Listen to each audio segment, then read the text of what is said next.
আমি একজন flight attendant আর আজ আমি আছি রিয়াদের পথে। সত্যি বলতে আমাদের এই পেশার সবচেয়ে বড় চ্যালেঞ্জগুলোর একটি হলো পার্সোনাল লাইফের যে কোনো বিষয়ের উপর কনসিস্টেন্সি ধরে রাখা। কখনো সারা রাত ফ্লাইট, কখনো আর্লি মর্নিং কল। 9 to 5 জবের মতো ফিক্সড টাইম না থাকায় ওয়ার্ক প্ল্যানিং, আর্লি এবং প্রেডিকশন ওয়াইজ সেটা এক্সিকিউট করাটা একটু কষ্টকরই হয়ে যায়। এক দেশ থেকে আরেক দেশে ট্রাভেলিং, এক টাইম জোন থেকে আরেক টাইম জোনে স্টে করার ফলে location base work consistency execution করাটাও কিন্তু বেশ চ্যালেঞ্জিং। তবে আমার মনে হয় চ্যালেঞ্জ আছে বলেই আমাদের লাইফটা কিন্তু হয়ে ওঠে পারপাসফুল আর মিনিংফুল। এখন আমি আছি রিয়াদে। দীর্ঘ নাইট ফ্লাইট করার পরে আজকে সকালটা বেশ ক্লান্তকর। আমার বডি আরেকটু রেস্ট চাচ্ছিল, তবে আমি আজকে সিদ্ধান্ত নিয়েছি আর পারফেক্ট সময়ের জন্য অপেক্ষা নয়। প্রায় 1.5 মাস আগে আমি আমার বাল্কিং শুরু করেছিলাম, আর তখন আমার ওজন ছিল 65 কেজি, আর এখন সেটা 74 কেজি। জেনেটিক্যালি আমাদের body structure person to person ভিন্ন হয়ে থাকে এবং বাল্কিং স্টেজে আমাদের বডির ফ্যাট হোল্ডিং এরিয়াও ডিফারেন্ট হয়ে থাকে।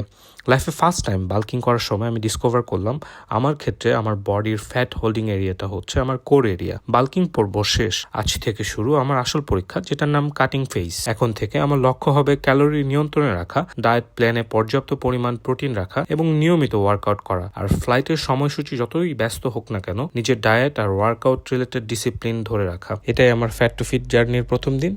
আজকের মতো রিয়াদ থেকে লগ আউট করছি। দেখা হবে নেক্সট কোনো দিন। সে পর্যন্ত ভালো থাকুন, সুস্থ থাকুন। আল্লাহ হাফেজ।